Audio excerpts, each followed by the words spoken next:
بسم الله الرحمن الرحيم. كتير من الناس بتسأل how to use Entresto incubator valsartan in acute decompensation, in acute heart failure, in hospitalized patient with acute heart failure. What are the tips and tricks if using Entresto in patient hospitalized with heart failure, with acute heart failure? We know very well that those patients are high-risk patients. Usually they are on the hypotensive side. Usually they are coming with volume overload. Usually they have multiple risk and comorbidities. How can we use this medicine in those acute heart failure patients without problems? You should fulfill this. This is what's called developed by me. You should, depending on the literature, you should fulfill these criteria for every patient. So this patient should be half ref. Those patients should have ejection fraction below 40%, not above 40%, and they should have high PNP or NT-proBNP. If they don't have PNP or NT-proBNP, they should have at least one hospitalization with heart failure over the last year. Systolic blood pressure should be above 100. You cannot initiate Entresto on a patient with a blood pressure below 100 systolic. And if the blood pressure between 100 and 120, you are able to initiate Entresto at 50 milligram BID. You are able to initiate Entresto at 50 milligram BID. But if the blood pressure above 120, you can initiate at 100 milligram BID from the start. This patient should have favorable kidney function. eGFR should be about 30 ml per kilogram. If you are dealing with creatinine, this patient should have creatinine at least below 130, below 140, but better millimole, of course, and the by milligram should be at least below 1.5. And it's much better to use the eGFR calculation. It's very easy, and the applications are available on the internet. Potassium level should be below 5.2. You shouldn't initiate Entresto of the potassium level above 5.2 in the acute setting. The patient should not be on IV anatropes, whatever the kind of anatropes, even dopamine, for the last 24 hours. The patient should spend at least 24 hours free and stable without having any anatropes. And also, there should be no IV vasodilators, including tridine, nitroglycerin, for the last 6 hours. If you are still on tridine or vasodilator, don't initiate interest. And the patient should also have a stable dose of loop diuretics without any need for escalation over the last 24 hours. If you are in need to escalate the dose of Lasix, infusion or IV Lasix or whatever you want to uptitrate the dose of Lasix, don't initiate Entresto in this stage. The patient shouldn't have any kind of angioedema in the past history. And if the patient was on ACE inhibitors till this point, you should stop ACE inhibitors at least 36 hours before initiating Entresto. But if the patient is an ARB, you can switch from ARB to Entresto directly without washout period. We call this washout period. What to do after initiation of Entresto? You should do daily monitoring of blood pressure to stop if the blood pressure drops below 90, or if the patient had symptoms of severe dizziness with a blood pressure 100 to 90 to 100. What I mean by that, if you initiate Entresto today and you came tomorrow found the blood pressure 95, don't panic, no problem.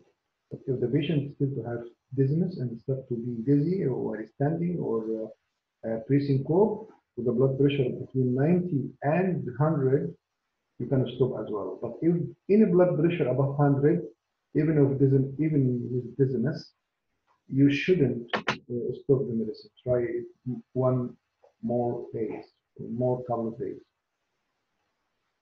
During the monitoring, you should monitor the kidney function and electrolytes and stop if there is significant jump of creatinine, usually if more than 50%, or serum potassium exceeds 5.4. I mean, if on second day or third day you find creatinine jumping quickly, meaning 100, 250, for example, or it was 1.2 and now 1.7 in one day, then you can stop. But any increase less than this, you should wait and try more couple of days. Stop other hypertensive medications if not needed. If you are not in bad need for these medications, you can stop them, especially oral nitrates. We are abusing the use of oral nitrates on those patients, like nitomac, like isosulfate nitrate, even without need. So if you are worried about hypertension, stop this medication. And also sometimes I found some patients on calcium channel blocker like amlodipine, no need for this medication in acute heart failure or in heart failure in general. And they keep the dose of diuretics to the minimum dose, achieving euvolemia. Don't overuse diuretics. Sometimes those patients are dry and we are keeping them on heavy dose of Lasix without need. And this is very tricky part, because if the PNB is coming down, this very good sign that the patient is euvolemic. So you can down titrate diuretics at the expense of introducing interest. Educate the patient and the caregiver about the medicine and the drug interactions, especially with ACE inhibitors. This is a very important step before discharging those patients. I call it the transition of those patients. Patient on Entresto need extensive education, especially about drug-drug interaction. You shouldn't discharge those patients to home without telling them don't use any ACE inhibitors with this medication. And I always tell the patient any medicine ended by Brel, like captopril, enalapril, whatever, and not to use this medication.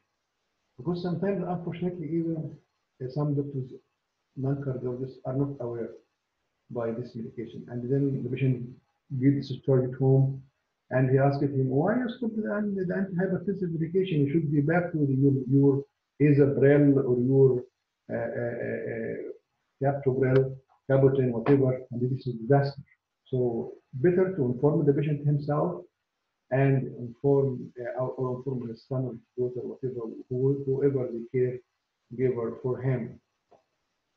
In the day of discharge, the patient and the caregiver should have their medical refill and thoroughly educated about the optimum use of the medication and have OPD follow-up in 1 to 2 weeks. This is very important as well. Patients with acute heart failure, we should see them quickly. We should see them in 1 to 2 weeks. We shouldn't leave them to come after a month or whatever, because these patients usually are vulnerable during this period, 1 to 2 weeks, and usually most of the readmission happen in this initial 2 weeks to a month. So those patients should be seen quickly, ideally 1 to 2 weeks after discharge. Labs should be scheduled in the day of the follow-up. And usually ask the patient to do the labs in the same day or even a day before. The labs should include the routine labs, chemistry, kidney function, especially creatinine, urea, potassium, and sodium. And CBC, of course, is very important, plus BNP or NT4BNP if you have in your institution. This is the baseline labs you should see in every visit. You can also see the liver function. In the first OPD visit, when you see the patient in the first OPD visit, review the patient complaint very well. Ask him about activity, ask him about sleep, how he's sleeping, how he's moving, how he's walking, climbing stairs or not. How many pillows he is sleeping on? Is he enjoying his usual daily activity or not? Is he visiting others or not? Is he going to pray or not? How he is praying? Is he standing, sitting in a chair? all the details of the complaint should be asked. Physical exam, blood pressure, heart rate, eliciting any lower limb edema, eliciting any nasal crackles, eliciting any ST3, very important. And also labs. Labs, as I said, at least urea, creatinine, sodium, potassium, CBC, hemoglobin, and PNB or NT-proBNP. Also, symptoms of hypotension very important to elicit, especially dizziness or syncope. Mild dizziness is common in those patients, so not indication to stop Entresto at all. Just stop increase syncope, either syncope or pre-syncope. Listed the volume status with the GBP, lower limb edema, hepatomegaly, hepatocellular reflux. Electrolytes are very essential, especially potassium, and potassium. Stop Entresto only if the systolic blood pressure drops below 90. You don't need to stop above this, or if the patient is very symptomatic by dizziness and the blood pressure between 90 to 100. If the blood pressure above 100, most probably you don't need to stop Entresto, even if there is some dizziness. Also stop Entresto if there is significant jump of creatinine, usually if more than 50% of the baseline, or if the serum potassium exceeds 5.4, 5.5 and above, then you can stop Entresto.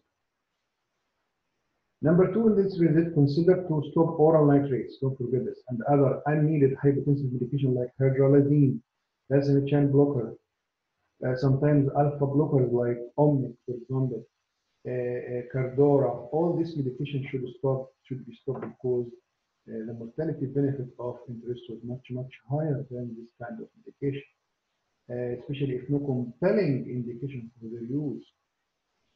Uptitrate the next higher dose of Entresto, maximum of 200 milligram BID, if the systolic blood pressure above 100 and the kidney function and electrolytes are stable. This is very important. Most of the benefit, according to many studies, came from the maximum dose. There is some benefit came from 100 BID and even 50 BID, but the maximum benefit came from 200 milligram BID. So don't stay that long to uptitrate the patient if the blood pressure allow and the kidney profile allow. Typically, it should be within 2 weeks to 4 weeks maximum to reach the maximum dose of Entresto. Uptitrate other guideline directed medical therapies like beta blocker, MRA. This is very important because in our practice we are very enthusiastic about uptitration of Entresto. This is unfortunately happening, and we forget sometimes beta blockers. Beta blockers are very important in their management, and the beta blockers come before evaporating, because I know in many practices people are also enthusiastic about uptitration of evaporating before beta blockers. Please, beta blockers are priority if compared to evaporating. Evaporating is a good drug, but if the patient is already uptitrated on beta blockers, or if he is not tolerating more uptitration of beta blockers. MRA, like spironolactone, also should be uptitrated to the maximum dose, which is 25 to 50 milligrams, OD according to the RAID study, but also consider the renal function, consider the potassium level. It's very important.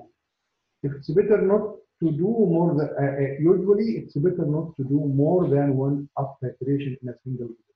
If you have your heart failure clinic or your general clinic or even your private clinic, dealing with heart failure patients, better not to do many changes in one visit. Always do one change or maximum 2 changes in one visit, plus extensive education and counseling for the patient and the caregiver. Plan next OBD visit according to the stability of the patient in the first visit and the need for further medical optimization. يعني أنا شفته 1 to 2 weeks after discharge. طب هشوفه إمتى تاني؟ I see him within 1 month, 2 months, depending on his stability in this visit. If he's good, very well stable, and you start uptitrating the medicine to A good dose, you can see him in 1 month or 2 months. If he reaches the maximum, then you can see him in 3 months, or even in the third or the fourth visit could be even 6 months if the patient is very stable. But if the patient is still not stable, is still on the hypotensive side, still his creatinine is playing with you, potassium is playing with you, please see him frequently, even every 2 weeks, until he gets stabilized. This is my notes and my protocol on how to use Entresto in patients hospitalized with acute heart failure. I hope you enjoyed it. And if you want this protocol in a PDF form, just send me your email and I will forward it to you. Thank you very much.